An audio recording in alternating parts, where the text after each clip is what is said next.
शांति। 20 मई की मुरली है। ज्ञान के सागर, आनंद के सागर। शिव परमात्मा कहते हैं, मीठे बच्चे, ये ज्ञान बड़े मजे का है। तुम हर एक अपने लिए कमाई करते हो, तुम्हें और किसी का भी ख्याल नहीं करना है। अपनी इस देह को भी भूल कमाई में लग जाना है। प्रश्न है, अविनाशी कमाई करने की विधि क्या है? इस कमाई से वंचित कौन रह जाता है?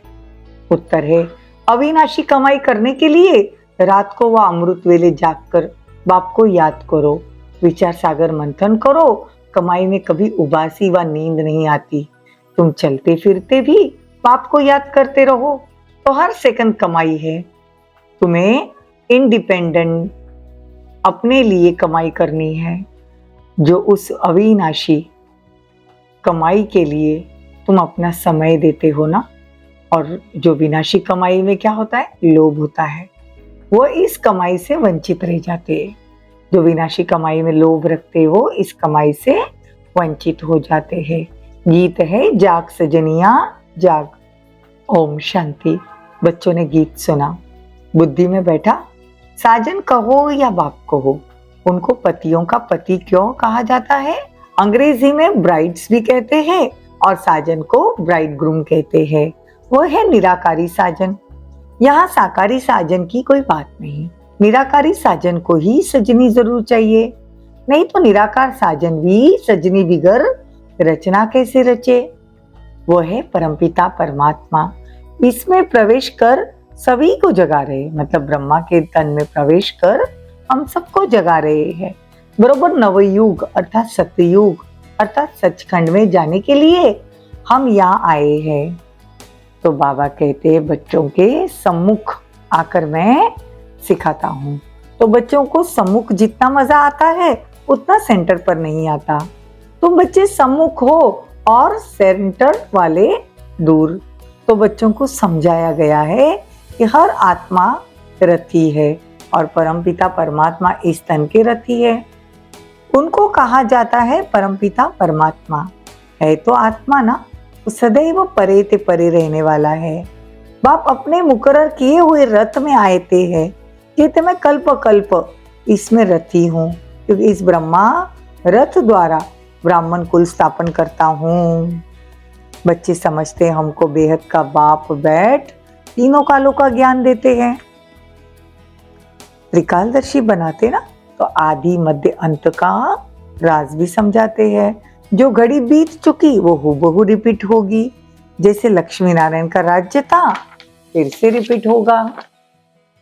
अब बाप स्वयं कहते हैं, सजनिया मैं आया हूं तुमको जगाने। इस दुनिया में आकर मैं नई दुनिया की स्थापना, मतलब सचखंड की स्थापना करता हूँ। दुनिया समझती है नवयुग आने में अभी 40,000 वर्ष है। मनुष्य की कितनी बड़ी भूल है। अभी तुम बच्चे निश्चय बुद्धि हो गए हो ना, तो अभी तुम जानते हो सतयुग में इतना समय राज्य होगा, फिर त्रेता में राम सीता का राज्य होगा। तो बच्चों को सीन सीनरिया देखने में आती है। तुमने 84 जन्म पूरे किए, ये बुद्धि में है।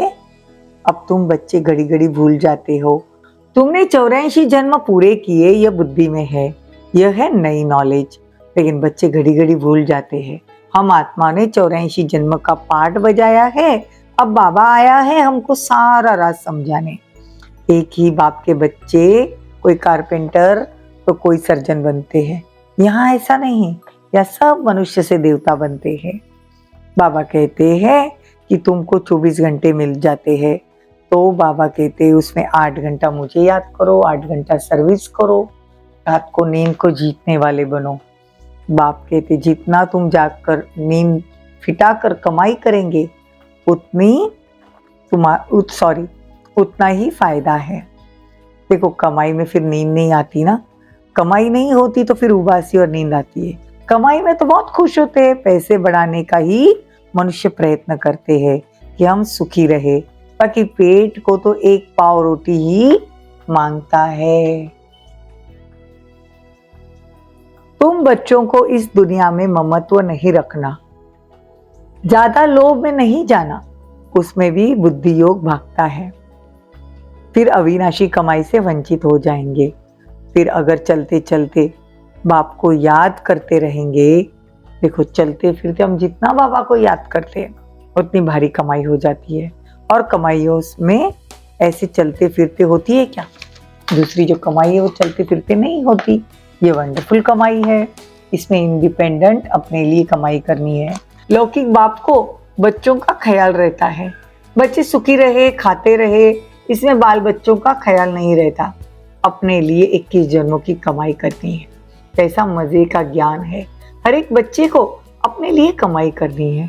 बाल बच्चे मित्र संबंधी को भी याद नहीं करना, अपनी देह को भी याद नहीं करना। बाबा को भले इस देह में आना पड़ता है, परंतु रहना देही अभिमानी है। ये बाबा समझता है मैं ब्रह्मांड का मालिक बनूंगा। लौकिक बाप के बच्चे को रहता है ना कि हम बाप की मिल्कियत के हकदार है, तो इस ब्रह्मा बाबा को भी रहता था कि हम ब्रह्मांड के मालिक है। बाबा की प्रवेशता है ना, तो नशा रहता था, यह ब्रह्मांड का मालिक, प्रॉपर्टी का भी मालिक हूँ। शिव बाबा खुद तो विश्व का मालिक नहीं बनते, मैं ब्रह्मांड का मालिक और विश्व का मालिक बनता हूँ। बाबा सिर्फ ब्रह्मांड का मालिक है। बाप कहते हैं मैं तुमको विश्व का मालिक बनाता हूँ। ये समझने से खुशी का पारा चढ़ना चाहिए। गाया हुआ है ना, अतीन्द्रिय सुख पूछना हो तो गोपी वल्लभ के गोपियों से पूछो। अब गोपी वल्लभ से पूछो, वल्लभ बाप को कहा जाता है। वल्लभ बाप को तो विश्व के मालिक बने का सुख पाना नहीं है। बाप कितना ऊंचा उठाते हैं, ये ब्रह्मा भी कहते हैं मैं भी अपने को ब्रह्मांड का मालिक समझता हूँ। तुम विश्व के मालिक बनने वाले हो, ये याद स्थायी रखनी है।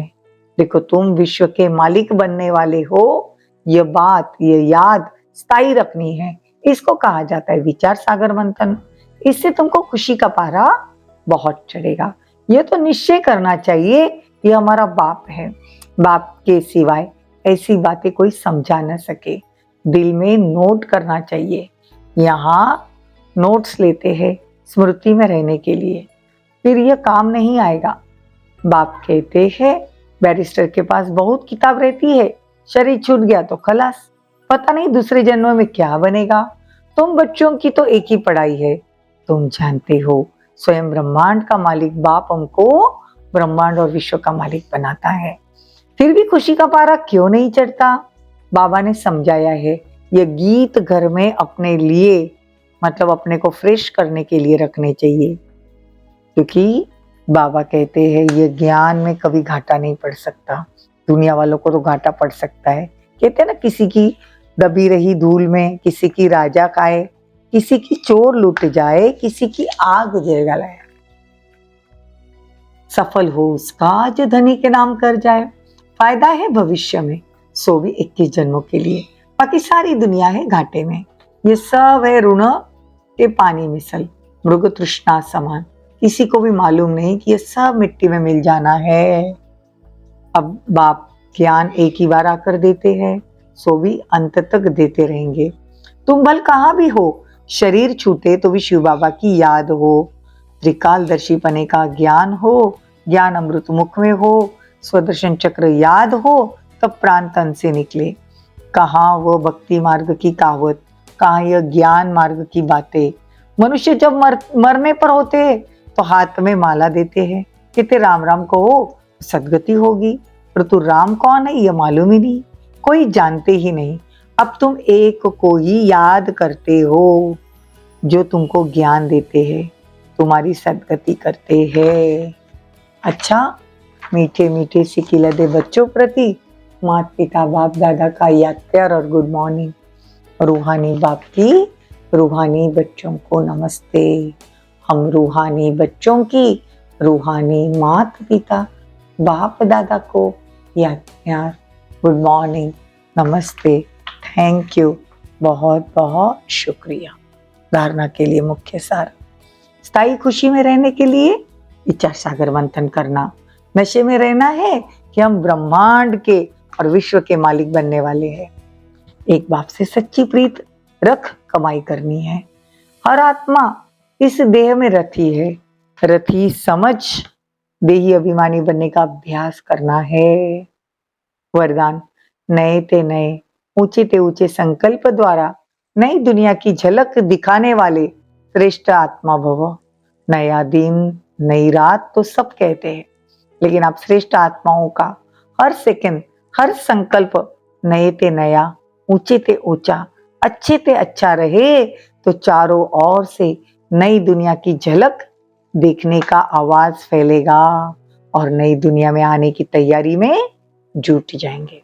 जैसे स्थापना के आदि में स्वप्नों और साक्षात्कार की लीला विशेष रही, ऐसे अंत में भी यही लीला प्रत्यक्ष तक करने के निमित्त बनेगी। स्लोगन, मायाजीत बनना है तो एक बाप को ही अपना कंपेनियन बनाओ और उसी की कंपनी में रहो। ओम शांति।